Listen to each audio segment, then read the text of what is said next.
नहमदुहु व नुसल्ली व नुसल्लिमु अला रसूलिल करीम। अम्मा बाद फ़अऊज़ु बिल्लाहि मिनश शैतानिर रजीम। बिस्मिल्लाहिर रहमानिर रहीम। कज़्ज़बत क़ौमु लूतिनिल मुरसलीन इज़ क़ाल लहुम अख़ूहुम लूतुन अला तत्तक़ून इन्नी लकुम रसूलुन अमीन फत्तक़ुल्लाह वअतीऊनी वमा असअलुकुम अलैहि मिन अज्र इन अज्रिया इल्ला अला रब्बिल आलमीन। लूत की कौम ने रसूलों को जुटलाया जबकि उनसे उनके हम कौम। लूत ने फरमाया, क्या तुम डरते नहीं? बेशक मैं तुम्हारे लिए अल्लाह का अमानतदार रसूल हूँ, तो अल्लाह से डरो, मेरा हुक्म मानो और मैं इस पर तुमसे कुछ उजरत नहीं मांगता। मेरा अज्र तो उसी पर है जो सारे जहां का रब है। गुज़िश्ता बयान से जारी है। हज़रत नूह, हज़रत हूद, हज़रत सालेह अलैहिस्सलाम का जिक्र हुआ और उनकी कौमों ने उनको जुटलाया और उनके कौम का के सामने उनका बयान, इन्नी लकुम रसूलुन अमीन, मैं अमानतदार रसूल हूँ। जितने भी अंबिया किराम का जिक्र हुआ सूरह शौरा में, उनमें सब में यह आयत करीमा आई है, मैं अल्लाह का रसूल हूँ, अमानतदार, अल्लाह से डरो, मेरी इताअत करो। मैं उस पर तुमसे कोई अजर तलब नहीं करता, उजरत तलब नहीं करता। मेरा अजर तो उसी पर है जो सारे जहां का रब है। यानी अंबिया किराम की बोली ही यहाँ से, तबलीग ही यहाँ से शुरू होती थी। इससे ये पता चला जो इन अंबिया ने कहा, नूह अलैहिस्सलाम, हज़रत सालेह व हूद ने, और वहीं हज़रत इब्राहीम अलैहिस्सलाम ने कहा और वहीं हज़रत लूत ने कहा। तफसील से मैं इसका जिक्र कर चुका हूँ। ये सारे वाक़यात इसलिए बयान किए जा रहे हैं ताकि रसूलुल्लाह सल्लल्लाहु अलैहि वसल्लम को तस्कीन क़ल्ब मिले। ऐ महबूब, आपको लोगों ने जुटलाया और कुफ़ार मक्का अगर ईमान नहीं लाते, आप गम न करें। क्या आपसे पहले रसूलों को नहीं जुटलाया?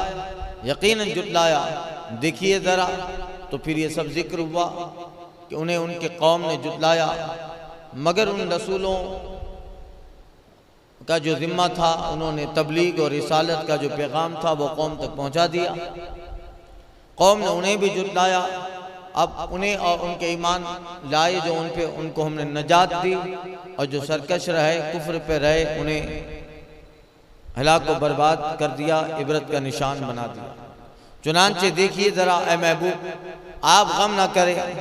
क्या लूत अलैहिस्सलाम, जिन्हें हमें मकाम नबूवत दिया, उन्होंने अपनी कौम को पैगाम दिया तो कौम ने नहीं जुटलाया। कज़्ज़बत क़ौमु लूतिनिल मुरसलीन, लूत की कौम ने रसूलों को जुटलाया। कब?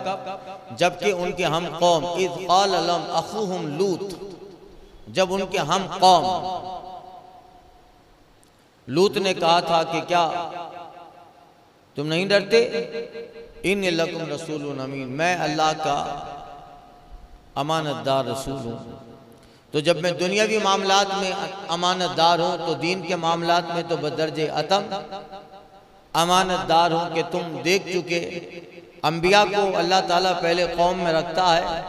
कौम उनका हाल देखती है, शब व रोज़ देखती है, उनके अखलाक, उनके किरदार, उनकी चाल चलन, वज़ा क़ता, उनका इल्म, उनकी शराफत। और जब सारी कौम को यकीन हो जाता है कि हम में सबसे आला ये हैं, अफजल ये हैं, इल्म, अमल, अखलाक, हुस्न, किरदार, मामलात, हर एतबार से आला ये हैं, फिर वो नबी कहते हैं कि मैं अल्लाह का नबी हूँ, अल्लाह का रसूल हूँ। जैसे हुज़ूर अलैहिस्सलातु तस्लीम ने 40 साल के बाद इज़हार नबूवत फरमाया, वो इसलिए कि 40 साल कौम ने देखा कि कभी झूठ न बोला, कभी ऐसा काम न किया जो इंसानियत और शराफत से गिरा हो। यकीनन जब कभी उन्होंने गलत न कहा, तो आज जो कह रहे हैं कि मैं अल्लाह का रसूल बन के आया हूँ, तो ये भी सच है कि जो दुनिया के मामलात में अमानतदार है, वो दीन के मामलात में तो अमानतदार होगा ही। तो इसीलिए कहा इन्नी रसूलुन अमीन। उन्हें दावत दी हजरत लूत अलैहिस्सलाम ने और फरमाया कि देखो मैं वमा असलुकुम अलैहि मिन अज्र, मैं तुमसे कोई उजरत तलब नहीं करता। कौम ये समझे हम ईमान ले आए और ये सरदार बन जाए, हम उनके गुलाम रहें, उम्मत रहें, तो कोई ये समझे कि सरदारी चाहते हैं, आगेवानी चाहते हैं कि नहीं, मैं दुनिया की कोई लालच नहीं है और नबी तो इन सारी चीज़ों से पाक होता है। हर नबी ने यही कौम से कहा कि सरदारी तुम रखो, बल्कि रसूलुल्लाह सल्लल्लाहु अलैहि वसल्लम ने भी अबू जहल से, अबू लहब से, उतबा और सरदारान मक्का से हुजूर ने भी यही फरमाया था कि मुझे तुम्हारी इन सरदारी में कोई सरोकार नहीं है, तुम सरदारी रहना, बस मुझ पे ईमान ले आओ। नबी हमेशा कौम के ईमान का तकाजा करता है, उसे सरदारी इन चीज़ों की कोई फिक्र नहीं, इसलिए कि नबी के पास जो मनसब है, वहदानियत के बाद सबसे बड़े मनसब, सबसे बड़े दर्जे का नाम नबूवत और रिसालत है। तो फिर दुनिया का क्या दर्जा लेगा वो नबी? अल्लाह वहदहु ला शरीक है, वहदानियत के बाद, उलूहियत के बाद अगर कोई सबसे बड़ा मकाम है तो मकाम नबूवत है। जब अल्लाह ने इतना बड़ा मकाम दिया है तो नबी फिर दुनिया के मकाम व मनसब की क्या फिक्र करे, बल्कि अल्लाह ने उन्हें पेश किया था कि चाहते हो तो ले लो, मगर फिर भी नबी उससे दामन बचाते रहे। क्या आका करीम से नहीं कहा गया, ऐ महबूब अगर चाहो तो हम तुम्हें दुनिया की सरसब्ज़ शादा भी अता करें? का मौला मैं तो ये पसंद करता हूँ, हुजूर ने फरमाया, एक दिन खाऊं एक दिन भूखा रहूं, एक दिन खाऊं एक दिन भूखा रहूं। फारूक आजम ने कहा था, या रसूल अल्लाह, आप इस तरह की जिंदगी गुजारते हैं, हुक्म दे कि हम आपके लिए सारी सहूलतें दे दें। आका फरमाते नहीं, मैं अल्लाह की बारगाह में इसी अमल को इसी तरह रहना पसंद करता हूँ। ऐ उमर, मैं चाहता हूँ एक दिन खाऊं एक दिन भूखा रहूं, ताकि जिस दिन खाऊं उस दिन शुक्र करूं, जिस दिन भूखा रहूं उस दिन सब्र करूं। हुजूर ने फरमाया था, जब फारूक आजम ने देखा था कि सरकार चटाई पे सोए हैं और हुजूर के जिस्म पे चटाई के निशान बन गए थे, क्या हुजूर कैसर किसरा के बादशाह तो मखमली गद्दों पे आराम करें और आप कायनात के सरदार हैं, रसूल हैं अल्लाह के, और आप इस चटाई पे सोएं? आका फरमाते हैं, ऐ उमर, मेरा वो दुनिया का क्या, यानी मेरा कोई उससे ताल्लुक नहीं है, मैं दुनिया की नेमतें इस्तेमाल करूं, गद्दे पे रहूं, मखमली जो है कालीन मेरे लिए बिछाई जाए, ये मैं पसंद नहीं करता। ऐ उमर, मैंने यही पसंद किया है कि एक दिन खाऊं जो ज़रूरत है, एक दिन भूखा रहूं, ताकि जिस दिन खाऊं उस दिन शुक्र करूं, जिस दिन भूखा रहूं उस दिन सब्र करूं। वरना तो अल्लाह ने इतना दिया था कि सुभान अल्लाह, अगर ठोकर मार दें तो अरब की ज़मीन खजाने उगल डाले।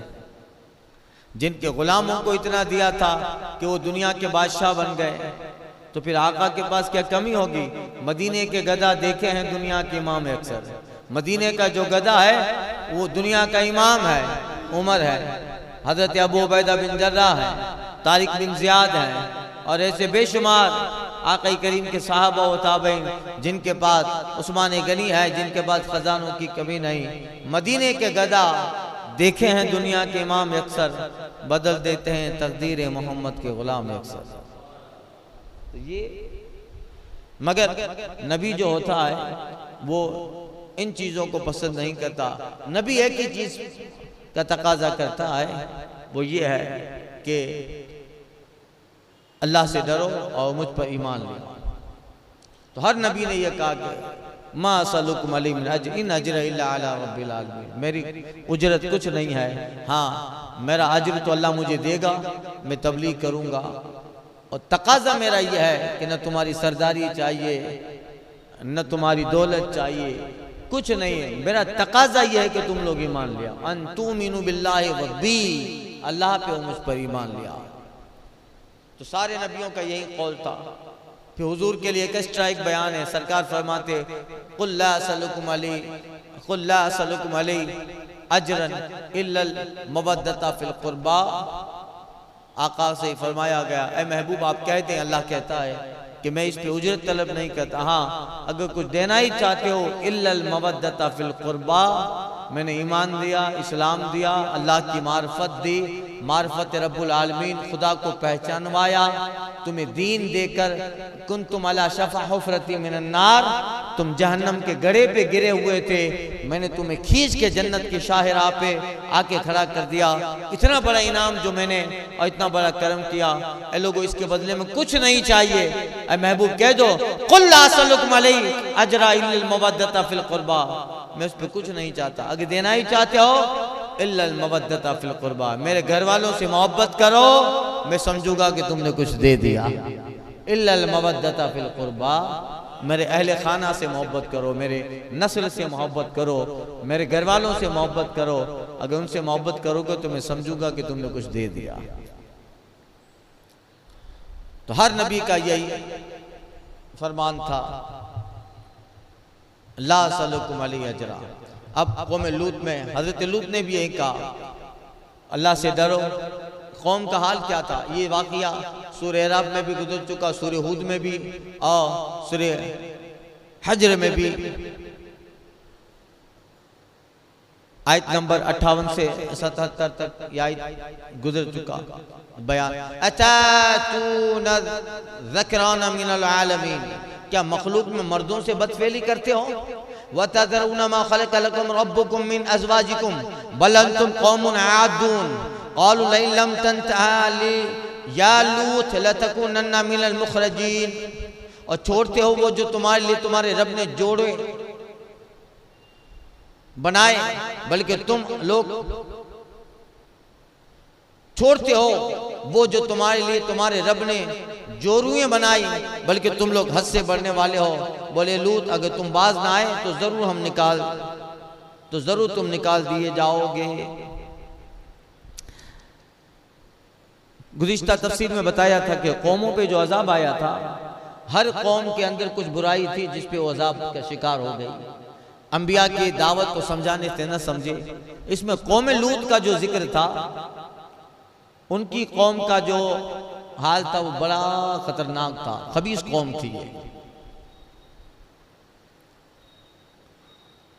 ये लोग शादीशुदा भी होते थे, निकाह भी करते थे, मगर उन्हें औरतों में दिलचस्पी नहीं थी, वो मर्दों की तलाश में रहते थे। नौजवान अमर्द और 18, 20, 22, 25 साल के जवान उनकी ताक में रहते थे। शैतान ने कैसे कैसे गुमराह करके रखा है जरा आप देखिएगा। जब जन्नत से निकला था तो अल्लाह से कहा था, ऐ मौला तेरी इज्जत की कसम, अल्लाह को धमकी दे रहा है, वो अल्लाह ही की कसम खा रहा है, वो बेइज्जत, तेरी इज्जत की कसम, वला उग़वियन्नहुम अजमाइन, आदम की वजह से निकला हूं, इसकी नस्ल को गुमराह कर दूंगा। और यह है उसके दाएं आऊंगा बाएं आऊंगा, अक़ुद अला सिरातिकल मुस्तकीम, तेरे सीधे रास्ते पर बैठूंगा, सिरात मुस्तकीम पर बैठूंगा।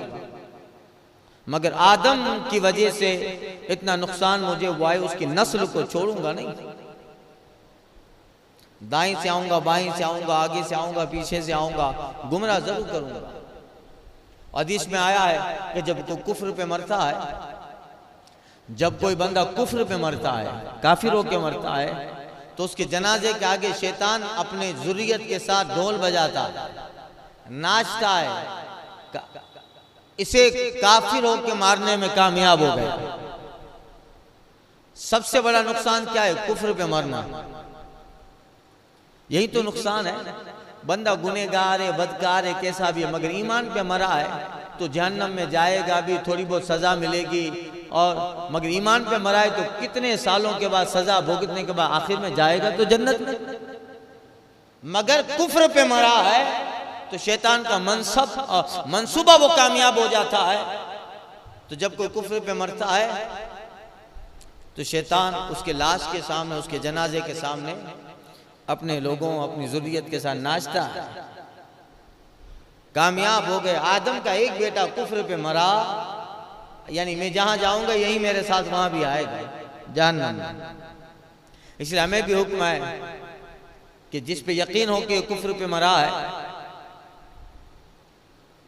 और मुशरिकीन का जनाजा हो, तो फिर हमें भी हदीस में तालीम दी गई है, खालिदीना फिनारे जहन्नम खालिदीना अबदा, कहते हैं ना हम लोग।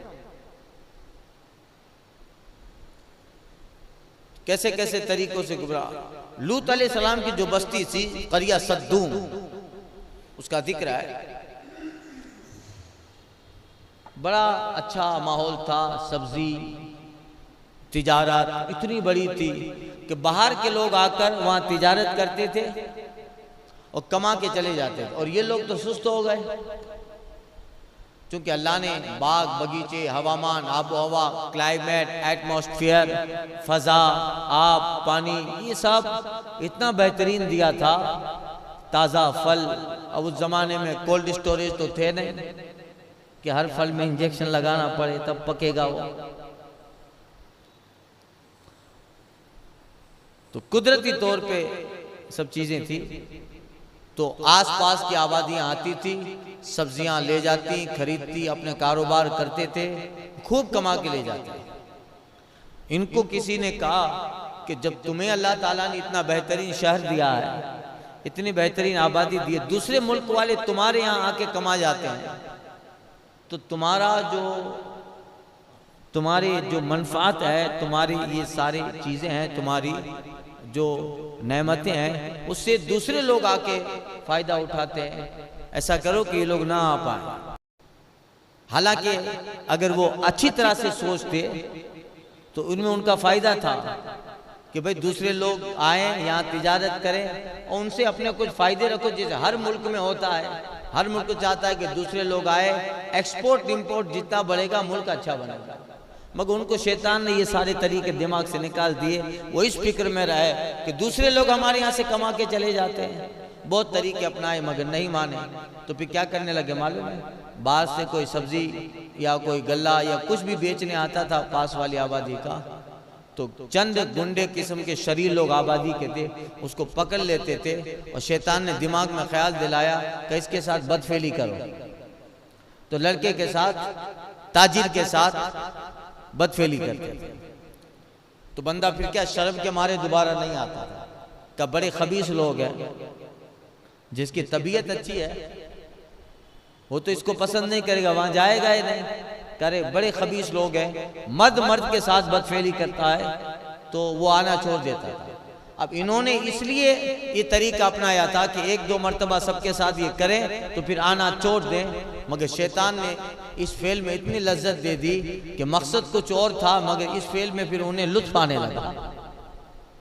अब भगाने के लिए नहीं करते थे, बल्कि जब आबादी में कोई नहीं आने लगा तो अब इतनी लज्जत, वो होता है ना भाई, एक कहावत कहते हैं कि भेड़िया जब गोश्त सूंघ लेता है, भेड़िया जब गोश्त सूंघ लेता है तो फिर उसके ताक में रहता है।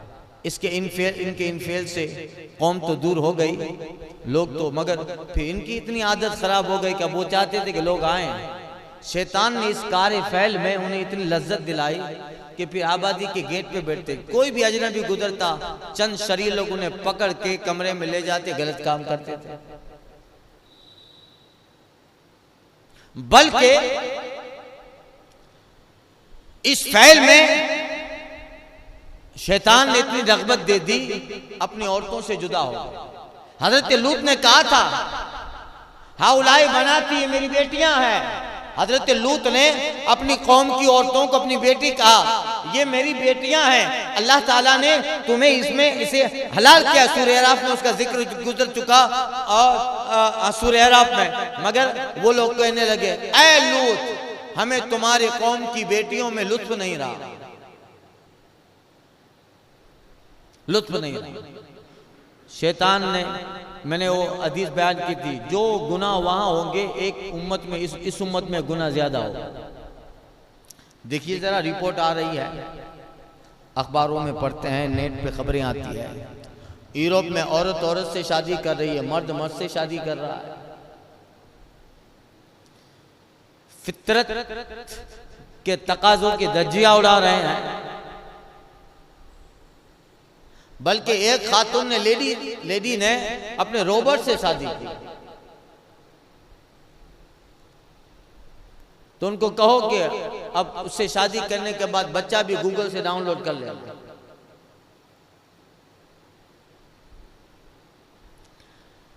वला उगवियन्नहुम अजमईन, एक दावा किया था शैतान ने, ए अल्लाह तेरी इज्जत की कसम, आदम की औलाद को मैं बहकाऊंगा और कोई कसर बाकी न रखूंगा, हाँ मगर वो इल्ला इबादका मिनहुमुल मुखलसीन, तेरे मुखलिस बंदे होंगे उन पे मेरा जोर न चलेगा, बाकी तो लोगों को गुमराह करना और आदम की नस्ल को बहकाना क्या बड़ी बात है। आज भी इंसान के काम देखते हैं। इकबाल ने कहा था जो मस्जिद मलाइके वही आदम है,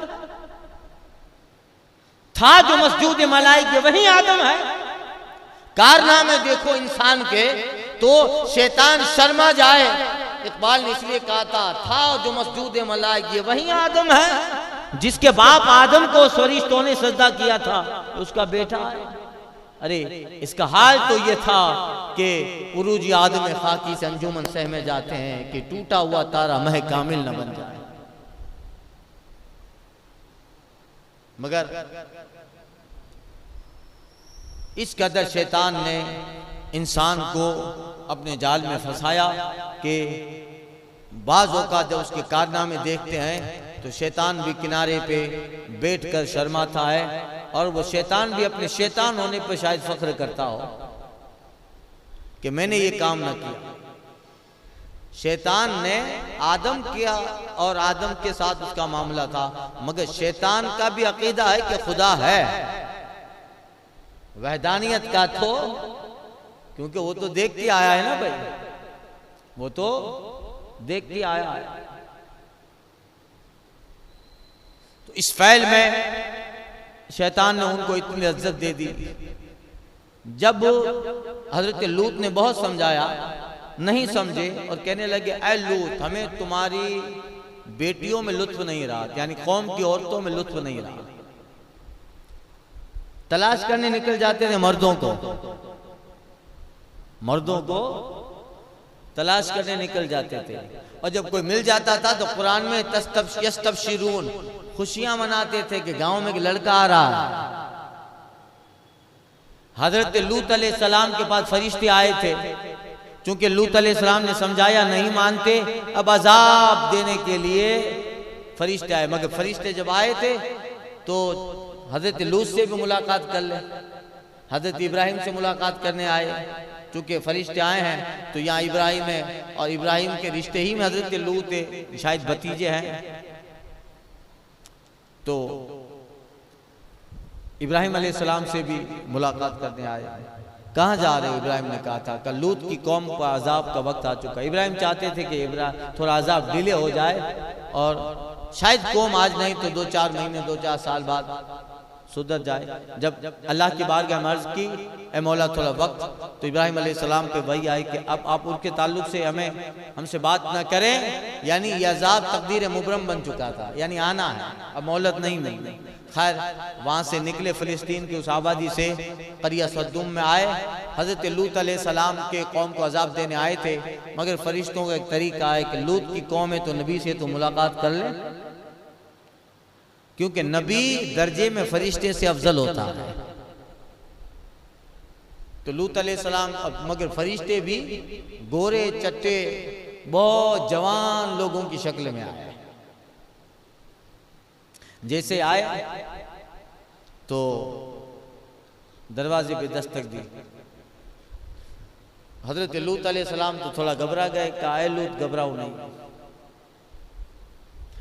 इसलिए नहीं घबराए कि उनको देख लिया, बल्कि इसलिए कि ये बेचारे मेरे मेहमान बन के आए हैं और कौम को पता चल जाएगा तो इसके साथ क्या करेंगे। तो कुरान में सूरे अराफ में उसका जिक्र है। कौम हजरत लूत की बीवी ने बता दिया, क्योंकि ये ईमान नहीं लाए थे, इसके दिल में अपने कौम की मोहब्बत बहुत ज्यादा थी, बीवी लूत की थी। वाइला, वाइला थी, वाइडी थी। कौम से कह दिया, क्योंकि अब मैं पूरा वाकया तफसील से आपको अर्ज कर चुका हूँ सूरह अराफ में। कौम को पता चला कि अरे लूत अलैहिस्सलाम के घर पे चंद जवान लड़के आए हैं, तो जाल कौम मुस्तबशिरीन, कुरान में सूरह अराफ में अल्लाह फरमाते कौम खुशियां मनाते हुए आई। हजरत लूत अलैहिस्सलाम ने दरवाजा बंद कर दिया, तो तफसीर में आया है कि लूत अलैहिस्सलाम की छत पे जल गई और नरिये होते थे, उसे हटाकर देखने लगी कि कितने लोग हैं, कैसे हैं, और अंदर आ गए। हजरत लूत अलैहिस्सलाम ने कहा मुझे मेहमानों के सामने रुसवा ना करो, मेरे मेहमान बन के आए हैं, ये रुसवा ना करो। मगर फरिश्तों ने आगे चल के कहा ए लूत आप घबराओ नहीं, हमारा कुछ नहीं कर पाएंगे, हम अल्लाह के फरिश्ते हैं, हम नहनो रसूल रब्बिक, हम आपके रब के भेजे हुए हैं और ये हमारा कुछ नहीं बिगाड़ पाएंगे और इन्हीं को अजाब देने आए हैं। क्या हुक्म है मेरे लिए? कहा रात होने से पहले जो है, सुबह होने से पहले अपने घर वालों को लेकर निकल जाओ, और जब तुम निकलोगे फुला जगह पहुंचोगे, तुम्हें एक बहुत खतरनाक आवाज सुनाई देगी, मगर पीछे मुड़ के नहीं देखना है। हाँ, मगर फरिश्तों ने अभी से बता दिया कि तुम्हारे घर वालों में तुम्हारी बीवी भी तुम्हारे साथ चलेगी, मगर वो पीछे मुड़ के देखेगी, इल्ला अमरतक कानत मिनल गाबिरीन, हाँ तुम्हारी बीवी, मगर वो जो पीछे रह जाने वालों में से होगी। क्या कहा था? पीछे मुड़ के नहीं देखना। खैर, तो जिक्र आ रहा है, तो अजाब आया, उसका जिक्र है। ये बदफैली उस कौम में सरायत कर गई थी और इस कभी फेल का मुर्तकिब वो कौम हो गई और इंतहाई दर्जे की खबासत का शिकार हो गई। इसलिए हदीस शरीफ में आया है कि पूछा गया था रसूलल्लाह उस कौम को ये अमल किसने सिखाया? का शैतान ने सिखाया। वो तो नए नए तरीके ढूंढता ही है कौम आदम के औलाद को गुमराह करने के लिए। वतदरून मा खलक़ रब्बुकुम मिन अज़वाजिकुम, और छोड़ते हो जो तुम्हारे लिए तुम्हारे रब ने जोरुएं बनाई हैं, बीवियां हैं ना भाई, बल्कि तुम लोग हद से बढ़ने वाले हो। बोले ए लूत अगर तुम बाज ना आए तो जरूर निकाल दिए जाओगे, हमें इस काम से न रोको कि हम ये काम करते हैं, हम ये काम करते रहेंगे, हमें इन औरतों में कोई लुत्फ नहीं रहा है, हम तो इसी काम में रहेंगे। और ज्यादा तुम अगर टोकोगे और तबलीग और नसीहत करते रहोगे तो हम तुम्हें ही निकाल देंगे। अल्लाह। तो देखिए मर्द के साथ बदफेली करना, या यह है कि मर्द का औरत के पीछे के मकाम से सहबत करना, ये दोनों हराम है, ये दोनों जगह नजासत की है और इसी वजह से ये हराम है और बेशुमार बीमारियों का मजमा है।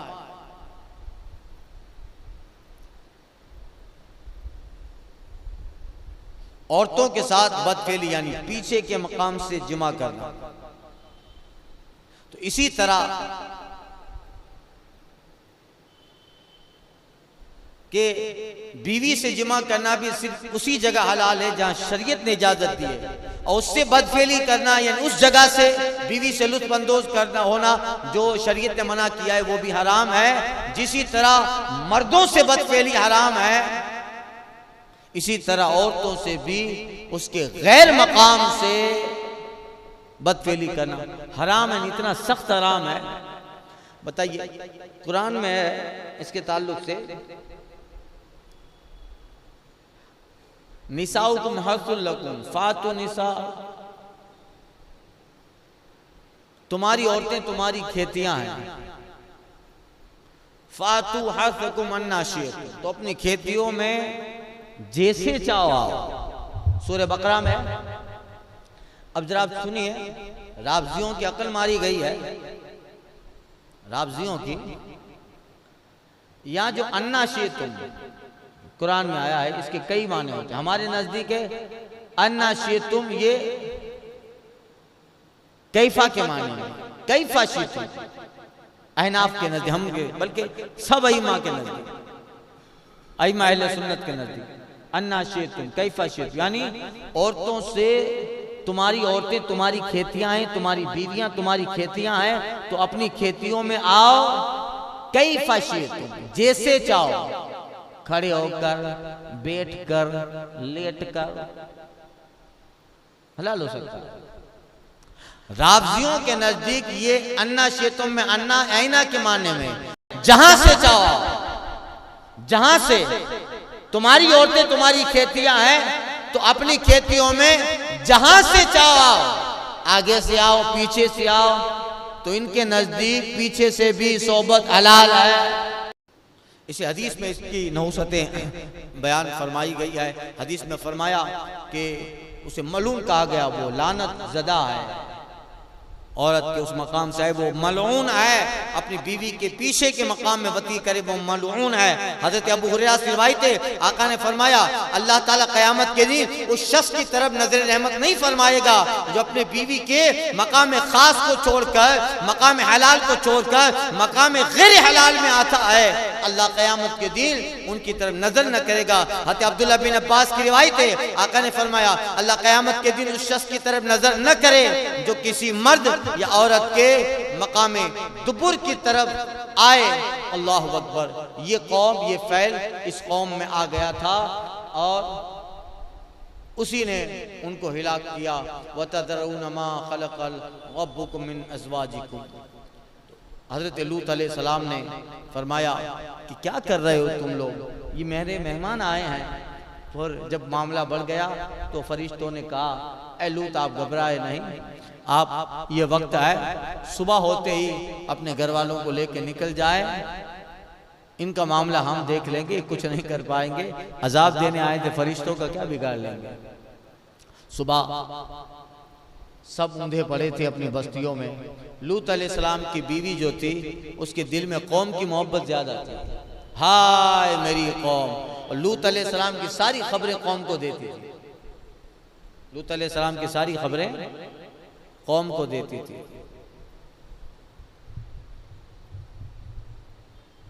क़ाल इन्नी लामलिकुम मिनल क़ालिन, फरमाया मैं तुम्हारे काम से बेजार हूँ। हज़रत लूत अलैहिस्सलाम का कौल है, रब्बी नज्जिनी वअहलिनी मिम्मा यअमलून, ऐ मेरे रब मुझे और मेरे घर वालों को इनके काम से बचा, इनसे बचा मौला, इस काम से भी बचा, इन लोगों से भी बचा। दुआ है कि मौला मेरे घर वालों को तो महफूज रख और इन लोगों से भी बचा हमें, ऐ परवरदिगार हमें इनसे महफूज रख। इतना बुरा काम है। बताया गया है कि पूरी इंसानी तारीख में सबसे बुरा काम जिन्होंने पहले शुरू किया वो कौम लूत है। इतना बुरा काम जितने फितरत के सामने आस्तीन चढ़ा ली थी। कभी कभी खबरें पढ़ते हैं हम लोग, ताज्जुब होता है कि चलो वो कौम तो ऐसी थी, अजाब आया चली गई, मगर उसके वाकयात इबरत बन गए, समझना चाहिए। मगर आप जरा देखिए यूरोप की दुनिया में अल्लाह बिल्लाह ताला मर्द मर्द से शादी कर रहा है, बल्कि बाकायदा जो लूत अलैहिस्सलाम की कौम ने कहा था कि हमें तुम्हारी औरतों में लुत्फ नहीं आए, यूरोप का एक शादीशुदा इंसान कह रहा है मुझे भी मेरी बीवी में लुत्फ नहीं आए, मैं 18 से 30 साल के अंदर के लड़कों को ही तलाश करता हूं, चाहे उसके लिए कितने पाउंड डॉलर देने पड़े। बताइए। इसलिए फारूक आजम रज़ी अल्लाह ताला अन्हु कहा करते थे, हराम काम की थोड़ी देर की लज्जतें मगर दिल में जम जाती है, दिल में जम जाती है। मजा थोड़ी देर का है मगर दिल में जम जाता है। इसलिए हजरत अली कहते थे थोड़ी देर, मौला हजरत फारूक आजम कहते थे कुछ देर की लज्जत है वो तवील गम है, तवील गम है, क्योंकि शैतान उसमें काम करता है, लुत्फ दिलाता है। और रिपोर्ट पढ़िए आप, मैंने सूरे अनाम में जब उसकी सूरे अराब में उसकी तफसीर की थी तो पूरा बयान किया था, इसकी रिपोर्ट भी बयान की थी उस वक्त के दुनिया में किस किस कौम ने, किस किस किन किन लोगों ने जो बड़े गुजरे हैं उन्होंने इस काम को पसंद किया और जो है उसकी सराहना की है कि ऐसा करो माअज़ल्लाह। खैर हजरत लूत अलैहिस्सलाम ने कहा मौला मुझे इसे नजात दे, मैं इनके कामों से बेजार हूँ, नफरत करता हूँ और मुझे इनसे सख्त दुश्मनी है। फिर हज़रत लूत अलैहिस्सलाम ने अल्लाह की बारगाह में कहा, मेरे रब, और मुझे और मेरे घर वालों को उनके अमाल पर आने वाले अजाब से महफूज रख। फनज्जयनाहु व अहलहु अजमईन, तो हमने उसे और उसके घर वालों को नजात बख्श दी। इल्ला अजूज़न फिल गाबिरीन, मगर एक बुढ़िया के पीछे रह गई। हज़रत लूत की बीवी एक बुढ़िया के पीछे रह गई। तो जो लोग हज़रत लूत की बात ना माने, ईमान न लाए, वज़ाब में मुब्तला हुए, बाकी मोमिनीन बख्शे गए, लेकिन एक बुढ़िया जो पीछे रह जाने वालों में सी, उसे नजात न बख्शी। ये बुढ़िया हज़रत लूत की बीवी थी। ये अपने कौम के इस फेल पे राजी थी, अपने कौम के इस फेल पर राजी थी, और जो गुनाह पर राजी हो वो भी गुनाह करने वाले के हुक्म है। इसलिए वो बुढ़िया अजाब में गिरफ्तार हुई और उसे नजात न मिली। लूत अलैहिस्सलाम ने घर वालों से कहा था चलो, तो घर वालों में वो भी चली, मगर हुक्म था हज़रत लूत का कि पीछे से जो भी आवाज आए तुम्हें पीछे मुड़ के नहीं देखना। किसी ने नहीं देखा, उसी ने देखा, पत्थरों की बारिश आ रही थी। अल्लाह फरमाते सुम्मा दम्मरनल आखरीन, फिर हमने दूसरों को हिलाक कर दिया। वमतरना अलैहिम मतरा, हमने उन पर एक बरसाव बरसाया। फस्सा मतरुल मुंज़रीन, तो क्या ही बुरा साव था, डराए जो है साव था डराए गयों का, जो है कितना बुरा वो बुरी बारिश थी। वो बारिश कैसी थी? वो बारिश कोई पानी की न थी, पत्थरों की बारिश थी, जो पत्थर आग में लपेटे हुए यानी आग के गोले थे, वो बरसे और जिस पे बरसता पड़ता वो बिल्कुल जलकर खाकस्तर हो जाता। आवाजें आ रही थी, तेज हवा भी चल रही थी, और ऊपर से आग के बड़े बड़े पत्थर जब आ रहे थे तो आग की आवाजें। और हजरत लूत अपने घर वालों के साथ आगे बढ़ रहे हैं। अब इन्हें जो है ऐसा लगा कि अब क्या होगा, तो हजरत लूत का हुक्म था कि मैं पीछे मुड़ के नहीं देख रहा, मगर कौम की मोहब्बत थी उनकी बीवी के दिल में। उसने मुड़ के देखा, हाय मेरी कौम, मेरे मकानात, उस पे पत्थर और अजाब आ रहा था और जो है आग के गोले बरस रहे थे। हाय मेरी कौम, इतना कहा एक पत्थर इस पे भी आया, जल के खाकस्तर हो।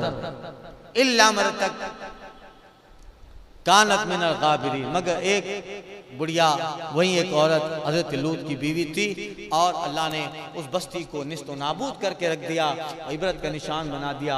यही अंजाम होता है जो अल्लाह के दीन के खिलाफ आस्तीनें चलाता है, जो अल्लाह और अल्लाह के पैगम्बरों के कानून के खिलाफ आस्तीनें चलाता है।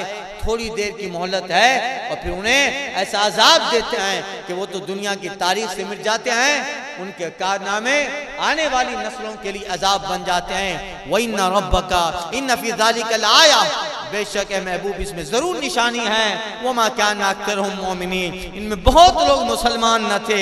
व इन्ना रब्बका लहुवल अज़ीज़ुर रहीम, बेशक तुम्हारा रब भी इज्जत वाला मेहरबान है।